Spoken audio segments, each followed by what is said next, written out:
estamos aquí con el doctor José para la materia. Le voy a hacer una entrevista para la materia de comunicación científica.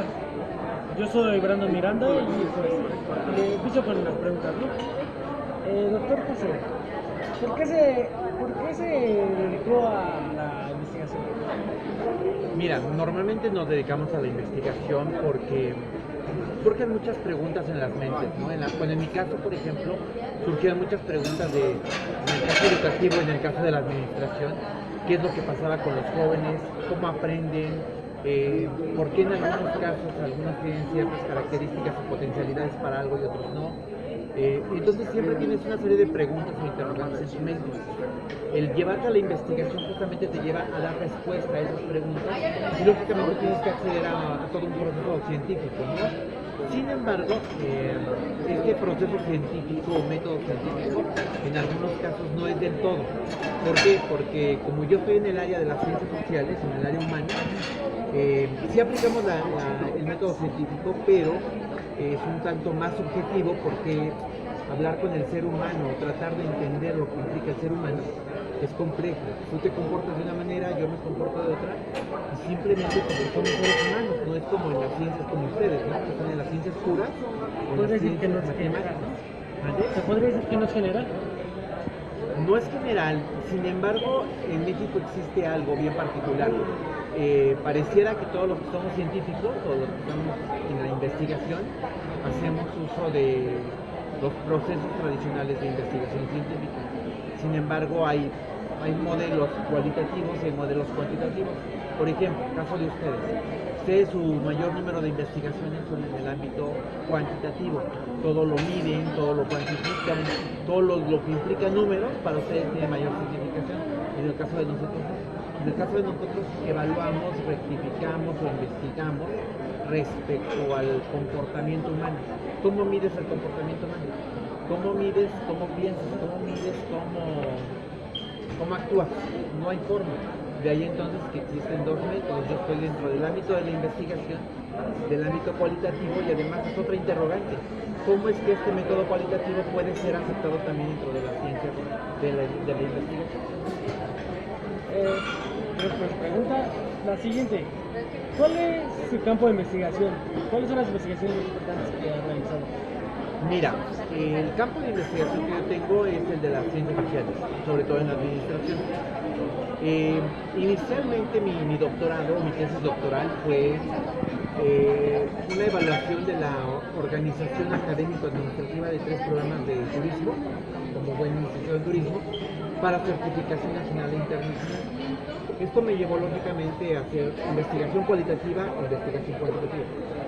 Sin embargo, después del doctorado, mi línea de investigación ha sido evaluativa, pero evaluativa en el ámbito de la educación, evaluativa en el ámbito del desempeño académico, o evaluativa en el ámbito de los estudiantes. En este momento estoy más inmerso en la parte cerebral del ser humano.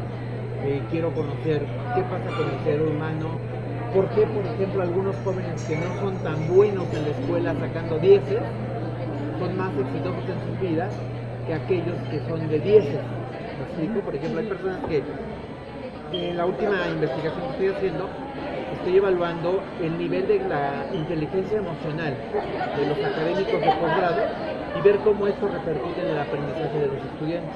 Si te das cuenta, es una particularidad de poder saber qué pasa con el cerebro de nosotros como seres humanos y qué es lo que hace que nuestras emociones logren o hagan que tengamos mayor éxito cuando no hemos sido muy doctos o muy expertos o muy aprendices o muy intelectuales en la escuela. Por ejemplo, caso muy claro, hay jóvenes, en el caso de ustedes, que son de 6, de 7, ¿no? O a veces van reprobando materias y a los 10, 12 años tú te das cuenta de que son hombres exitosos, o sea, tienen buenos cargos, tienen mejor desarrollo empresarial, se desarrollan como investigadores, que todos aquellos alumnos que fueron de 10, los de 10 ya se casaron, ya se embarazaron, no tuvieron suerte, entre comillas. Es eso lo que estoy investigando, cuáles son las razones de lo que le llaman actualmente la inteligencia emocional. ¿Cómo afecta, no? Así es. Siguiente pregunta. ¿Le ha costado mucho llegar al puesto actualmente? Sí, sí, cuesta trabajo. Mira, todo pareciera pensarse que siendo doctor somos ya preparados para escribir y para investigar y no, ser doctor sí en efecto te lleva un proceso de aprendizaje para ser investigador, pero como yo les digo a mis alumnos, ¿cómo aprendes a investigar? Investigando, o sea, cometiendo errores, etcétera. Entonces, cuando tú terminas un doctorado, para empezar, el doctorado en sí mismo es muy complicado, muy pesado.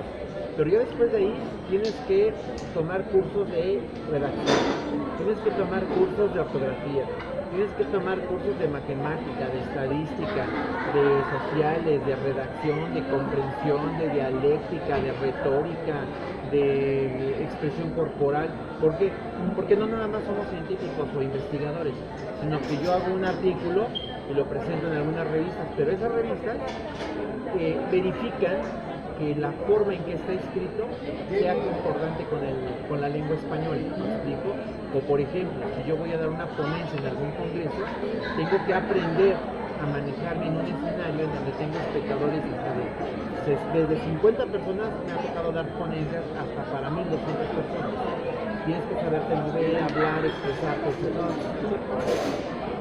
Entonces, siguiente pregunta. ¿Es muy importante saber los idiomas? Sí, normalmente, bueno, nosotros somos hispanoparlantes, ¿no?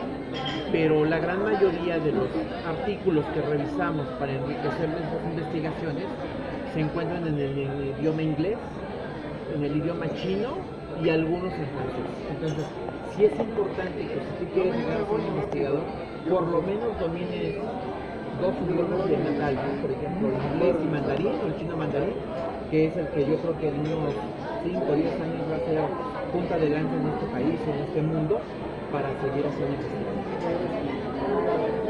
Siguiente pregunta. ¿Trabaja dando clases en laboratorio o en ambos? Trabajo, mira, en el ámbito de las ciencias sociales no tenemos laboratorios. No es en el caso de ustedes o en el caso de los de carreras como médico biológico, que experimentan con ratas y animales y todo, o en el caso de ustedes que tienen que verificar cómo se comporta una máquina o cuántos procesos de ciclos tiene. No, en el caso de nosotros, nuestro campo de acción es más el espacio natural. Por ejemplo, yo paso una investigación en este momento de por qué se comportan las personas así, o por qué ustedes se mueven, o por qué aquellas personas están paradas. ¿Sí me explico? Porque nuestro laboratorio es el campo exactamente donde hacemos la vida investigación. cotidiana, ¿no? Así es. Una pregunta. ¿Quién le paga? ¿Cree que los científicos están bien pagados? ¿Los investigadores? No, nada que ver. En el CONACYT existe, bueno, inicialmente se crea el Consejo Nacional de Ciencia y Tecnología justamente para desarrollar la ciencia y la tecnología de este país. Este a su vez apertura el SNI, el SNI, que es el Sistema Nacional de Investigadores. Los que ingresan a este organismo es una pequeña ayuda lo que les dan. Por ejemplo, si eres candidato te pagan 6,000 pesos mensuales, ¿no? Si eres SNI 1, llegas a 12,000 más o menos. Si eres SNI 2, llegas como a 15,000, 17,000 mensuales. Si eres SNI 3, te vas como a 20 más o menos, 21. Y si eres de mérito, ya es de por vida casi tu sueldo de 25 más o menos. Pero es por los periodos que te dan. Por ejemplo, si yo soy candidato y me dan una permanencia de 3 años, yo nada más tengo el apoyo de 3 años mensualmente de esa cantidad.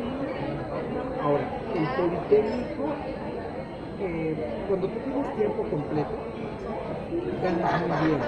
Si eres titular C, si eres investigador, ¿por qué? Porque como investigador también accedes a diferentes becas que tienes como tal.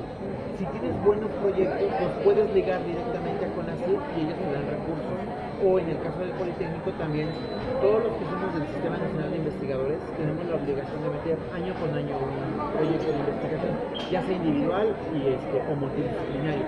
Y esto te dan dinero que tienes que estar comprobando mediante compra de papelería, libros, sistemas, software, todo esto. Y eso es lo que hace que podamos Pues tener un ingreso, pero ni que yo te diga, como investigador, como científico, ¿vives? No. No, yo creo que por eso hay tanta fuga de cerebros en este país. Pagan por su genio, pero temporalmente. Sí, porque además al país no le, bueno, le conviene tener ciencia y tecnología desarrollada, pero las patentes y todo esto, normalmente en el área de las ciencias sociales no se da. ¿Cómo decirlo? El pago que se nos da en el área social es mucho más bajo que en el área de ciencias físico-matemáticas o en el área de las médico-biológicas. Siguiente pregunta. Usted es profesor, ¿verdad? Sí. ¿Cuántos alumnos había en su clase cuando empezó a estudiar? Cuando empezó a dar clases. Mira, normalmente los grupos de posgrado son pequeños. Normalmente un grupo de posgrado puedo tener desde un alumno, como es el caso ahorita de que tengo una materia que se llama diseño curricular, nada más le doy a un alumno, como tengo un grupo de organizaciones e instituciones educativas que son 25, ¿no? No pueden ser muy grandes. En algunos casos he dado clases a los de licenciatura. Para el caso de licenciatura es un tanto más extraño porque empiezas con un grupo, ellos saben perfectamente o identifican a los maestros que les dan clases y que de los cuales se aprenden. Y el año pasado yo expresé mi inquietud de querer dar clases de licenciatura nuevamente y me dieron clases en la ESO. Yo empecé con 15 alumnos únicamente en seminario de investigación aplicada para que ellos pudieran titularse, ¿no? Para que elaboraran sus tesis. El grupo terminó siendo de 45 porque se salían de otros maestros que se iban conmigo para que les impartiera la clase y todo eso. Creo que no soy malo como maestro, dice, los alumnos lo dicen, no lo sé, pero siempre he tenido esta particularidad de que mis grupos son pequeños y a través de lo que les voy dando, de lo que les voy enseñando, se van incrementando. Porque además no son clases teóricas, o sea, toda la teoricidad la llevo a la praxis. O sea, que les trae a sus alumnos, bueno, a otros alumnos, ¿no? Así es. Otra pregunta. Si pudiese investigar algo sin ningún límite monetario, ¿qué investigaría? Sin ningún límite monetario. Mira que algo que me interesa muchísimo es poder encontrar qué pasa en el cerebro humano que hace que los maestros de educación media superior, no todos, pero la gran mayoría, sean tan nefastos. O sea, ¿qué pasa con estos maestros de educación media superior? Te digo, no son todos, hay muchos maestros que yo conozco que son muy buenos y muy técnicos, pero hay otros que dice uno, ¿qué pasa por su mente como para enseñarse tanto con ustedes como jóvenes, en donde es el nivel que más descuidado está a nivel nacional, no nada más estoy hablando de CECITS, ni de la CETIS, ni del bachiller, sino a nivel general? Es un grupo en el cual ustedes son adolescentes, adolecen de muchas cosas. Entonces es para que hubiese una empatía mayor entre el docente y ustedes. Yo creo que es el nivel en el que si el docente logra que ustedes se enganchen con las materias o con las carreras, ustedes pueden ser excelentes profesionistas. Sin embargo, normalmente piensan ellos que llevan 3 materias o 5 materias y les dejan tareas para no respirar, para no dormir, para no tener vida propia. Y no, yo creo y siempre he dicho esto lo siguiente: a un alumno le das lo que debe aprender. En su casa, en su tarea, dale lo más complicado y en un examen, dale la manera de aplicar. Todos los maestros pareciera que les dan cuestiones teóricas, pero no les aplican. Si no saben cómo aplicar, entonces de ahí no sale una motivación por parte de ustedes. Eso es lo que yo investigaría. ¿Qué es en su feedback o en su ¿cómo se llama? En su pasado de esos maestros? ¿Cómo fue su proceso de aprendizaje? ¿Cómo fue su proceso de enseñanza? Y si realmente tuvieron oportunidades para poder trabajar y que hayan tenido o hayan desarrollado las competencias docentes, ¿sí? Para poder parar frente a un grupo como ustedes. ¿Qué pasó por su cerebro de tal forma que llegan a ser despiadados con ustedes? Pareciera que en vocacional, en cualquier nivel de medio superior, entre más reprobados hay, pareciera que ellos ganan premios o les pagan por reprobar, ¿no? Entonces, eso me dedicaría a investigar qué pasa o qué podemos hacer en México para resarcir el daño que los maestros de educación media superior han creado a todos los jóvenes. Bueno, por mi parte sería todas las preguntas. Faltaría el compañero Eco. Pues una pausa.